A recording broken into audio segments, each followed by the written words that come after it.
The big one, a major catastrophic earthquake. It is the big fear for the people of California, and they know that someday, sometime, it will happen. According to the experts, in fact, there is a 90% chance that the big one will happen in the next 3 decades. It is now, though, nearly 30 years since Californians last thought that their time was up. On October the 19th, 1989, at 5 p.m. local time, during the rush hour, an earthquake of magnitude 6.9 hit San Francisco. The quake only actually lasted 15 seconds, but 67 people were killed, more than 3,000 injured, and $20 billion worth of damage was done. One of the most expensive natural disasters in US history. This is a tragedy of tremendous proportions, as you all know. We have lost well over 200 lives at this point, and particularly distressing is that most of those lives, or a high number of them, approximately 200, were lost in the collapse of that overpass that should not have collapsed.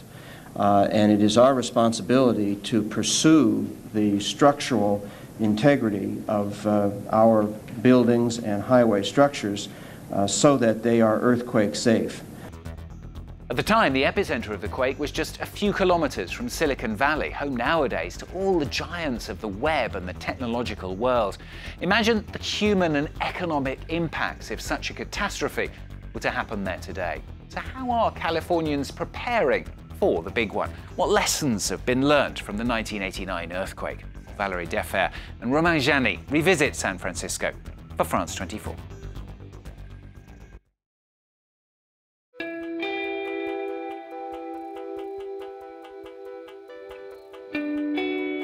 San Francisco, a unique urban landscape.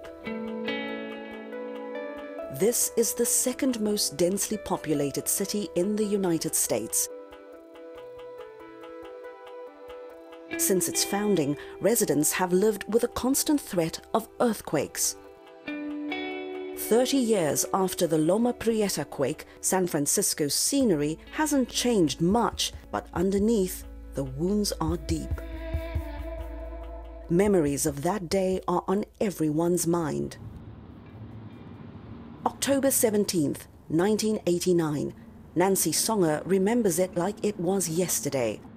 At 5:04 p.m., she was crossing the Golden Gate Bridge.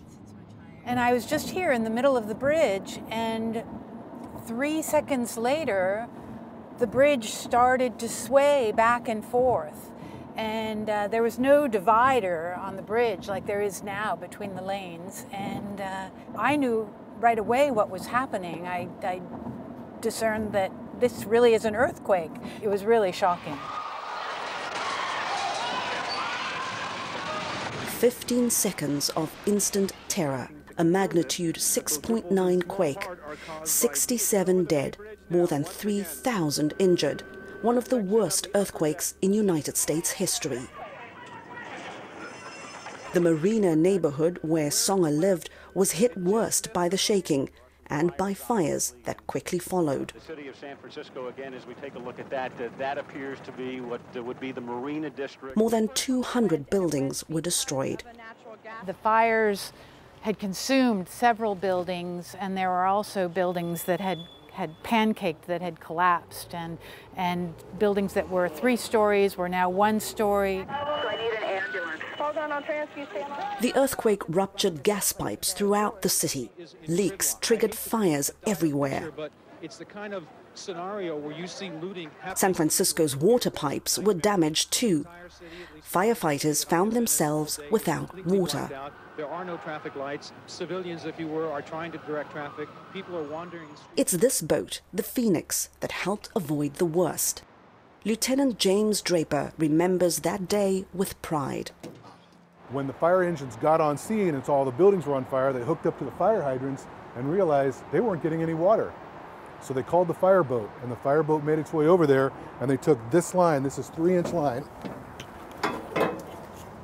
and they hooked them to the manifolds on this boat and ran this end out to the fire engines, where they plugged into the fire engines and pumped bay water, 5 million gallons of bay water, to the fire engines to help the firemen fight the fires.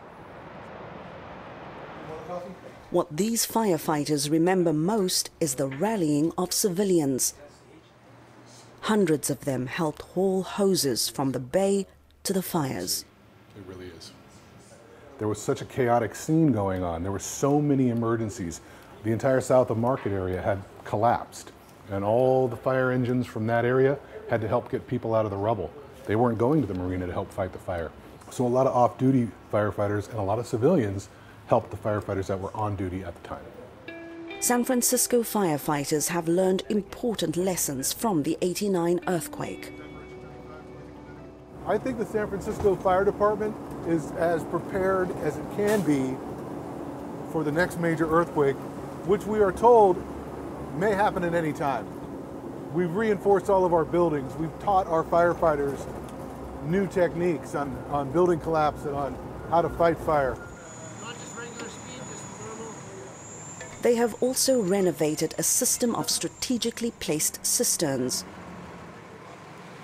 More than 180 giant underground pools now store 10 million gallons of water, available anytime. The brick itself is the outline of the tank. So you will see these bricks all throughout town. How useful would they be in case of an earthquake? Oh, very useful. Why? Well, if I show up here and the building is on fire and that fire hydrant doesn't work, I have 20,000 gallons of water, or give or take, to fight that fire. What worries firefighters is San Francisco's population. 1.6 million residents, workers and tourists packed tightly together.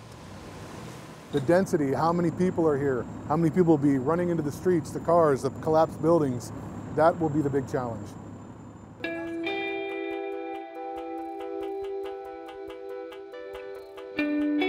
The threat of the next big one is a constant public fear, and statistics reveal why. David Croker is a seismologist at the U.S. Geological Survey. To him, the chances of another big one are certain. The probability of having a large earthquake in the Bay Area in the next 30 years is over 90%. It's a lot. It's going to happen, and it will happen. Since the Loma Prieta earthquake, Croker and his team have developed an early warning system. So here's an example of one of our seismograph stations. More than 350 sensors monitor the San Francisco Bay Area. And then these are the two sensors.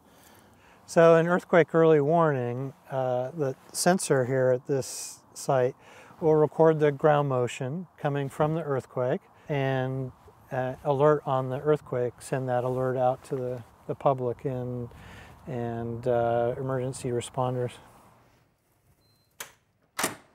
The data prompt the shake alert system to send a text message to San Francisco residents that an earthquake just happened nearby, as shown in this simulation. Earthquake, earthquake. And so the earthquake has happened, and in 6 seconds this wave front will reach us here, which is the S wave. And at that point, we would have felt the strong ground shaking from the earthquake. The cell phone alert travels electronically at the speed of light, faster than the shake, which travels at the speed of sound. In 1989, this system could have warned San Francisco residents 60 seconds before shockwaves hit, enough time to take cover and save lives. But the shake alert system is not yet operational. The challenge is both technological and financial. About 10 seconds or so.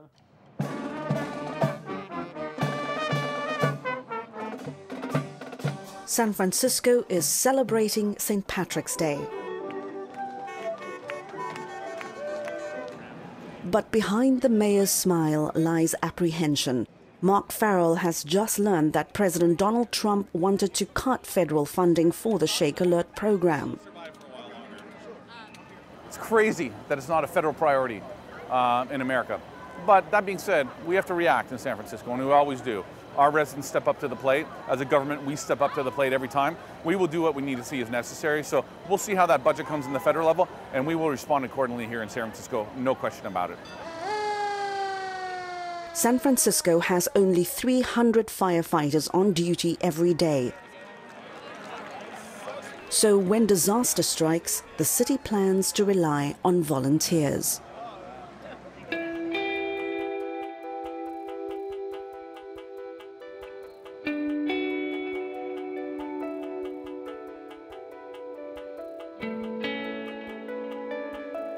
Inside his garage, team member Gene Lee has stockpiles to survive an earthquake aftermath. Noodles, again, trail mix, oatmeal, cereals, things that don't require a lot of preparation. Lee has been trained and equipped to rescue his neighbors in a disaster. This. When I make entry, I'll have this thing flashing, and I'll say in a very loud voice, "Rescue team, if you can hear the sound of my voice, come to me. Come to the light." And while this thing is flashing in the dark, people will know where I am. During the 1989 earthquake, many residents like Lee felt helpless. It was a wake-up call because I didn't know what to do. I had a little bit of panic in me, like, oh my goodness, what am I going to do? So that was the wake-up call. Like, I need to prepare myself for a disaster. This concern led to a citywide program to turn civilians into first responders. San Francisco now has 28,000 residents trained to provide first aid with true-to-life scenarios. The only way we can find your baby is if you stay calm. We need you to Here, volunteers enter a room with people injured by an earthquake. Civilians can help firefighters triage which victims need the most urgent medical care. Playing the victim is Gene Lee, with a severed leg. I need some help! Yeah, he's breathing. He's breathing less or more than 30 times a minute. We'll say it's 24. Okay. So he's breathing less. We'll say it's 24. He's a really good actor. How about a cap refill? We have a bleeding issue. So in case that there is an actual earthquake, it's going to be extremely important that the civilian population helps us out because we're going to be overwhelmed. Okay. So that's going to be 28,000 people that can come help us, identify buildings that are damaged, rescue victims. So they're going to be a great resource for us because of just the sheer number of people we've trained. Like, I'm a little, even though that was very clearly a false missing leg. I think that in a real emergency, it would be really hard to maintain the clarity of thought to follow the protocol, which is why the practice is really kind of invaluable. After 3 days of training, volunteers receive a diploma and a helmet, vest and gloves. A green uniform to remind their neighbors that San Francisco can rely on an army of volunteer emergency responders.